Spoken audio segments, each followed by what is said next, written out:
Friends, పాత ఇళ్లల్లో ఉంటున్న వాళ్ళు చాలా జాగ్రత్తగా ఉండండి. ఎందుకంటే ఏ క్షణంలో ఎలాంటి ప్రమాదం వస్తుందో ఎవరికీ తెలీదు. నేను ఉంటున్న ఒక పాత ఇంట్లో ఈ పాము ఈరోజు కనిపించడం జరిగింది. ఇది సరిగ్గా మధ్యాహ్నం 12:20 కనిపించింది. ఇది ఎటు పోవాలో తెలియక అటు పక్కన ఉన్న గోడని దాటుకోలేక ఇది టాయిలెట్‌లో ఉండిపోయింది. సో, అలా ఉండిపోయిన తర్వాత అది చాలా సేపటి వరకు కూడా బయటకి రాకుండా అక్కడే ఉండడం అనేది జరిగింది.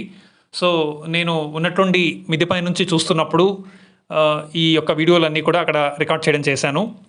సో, కాబట్టి ప్రతి క్షణం కూడా చాలా అలర్ట్‌గా ఉండండి. ముఖ్యంగా పాత ఇళ్లల్లో ఉండేవాళ్ళు, చుట్టుపక్కల చెట్లు గట్రా అవంతా కూడా ఎక్కువగా పెంచుకునే వాళ్ళు, అవి ఎప్పటికప్పుడు క్లీన్ చేసుకోకుండా కనుక ఉన్నట్లయితే ఆ ఏరియాల్లో చాలా ప్రమాదకరమైన పరిస్థితులు ఉంటాయని గమనించండి.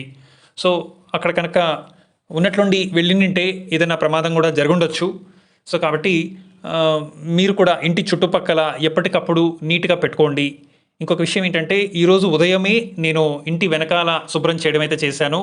అది కూడా మీరు ఈ వీడియో లాస్ట్ చివరిలో చూడొచ్చు. సో, అలాంటి సమయంలో నా అదృష్టం బాగుండి ఎలాంటి పాము గానీ, ఎలాంటి విషపురుగులు గానీ అక్కడ మనకు ఇబ్బంది పెట్టలేదు. కానీ మిద్ది పైన ఏదో ఒక చిన్న పని మీద నేను వెళ్ళినప్పుడు ఈ పాము అక్కడి నుంచి బయటికి రావడము ఇవన్నీ కూడా నేను చూడడం చేశాను నేను. సో, మీ ఇంటి చుట్టుపక్కల కూడా చెట్లు, చేమ, పుట్ట, పురుగు ఏమన్నా కూడా ఉండొచ్చు. కాబట్టి ఎప్పటికప్పుడు శుభ్రంగా పెట్టుకోండి. వీలైనంత వరకు చెప్పులు వేసుకొని నడవండి.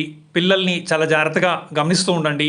ఇంట్లో ఏదన్నా చిన్న చిన్న పిల్లులు, కుక్కలు ఇట్లాంటివి ఏమన్నా ఉంటే కూడా వీటి మీద యుద్ధం చేయాలని ప్రయత్నిస్తూ ఉంటాయి. కాబట్టి అట్లాంటి సమయాల్లో కూడా చాలా జాగ్రత్తగా ఉండండి.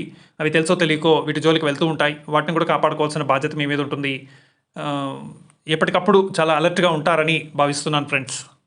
ఈరోజు ఉదయమే ఈ ఇంటి వెనకాల బాగా అల్లుకుపోయిన చెత్తంతా రిమూవ్ చేయడం జరిగింది. అట్లాంటి సమయంలో ఏం కాలేదు.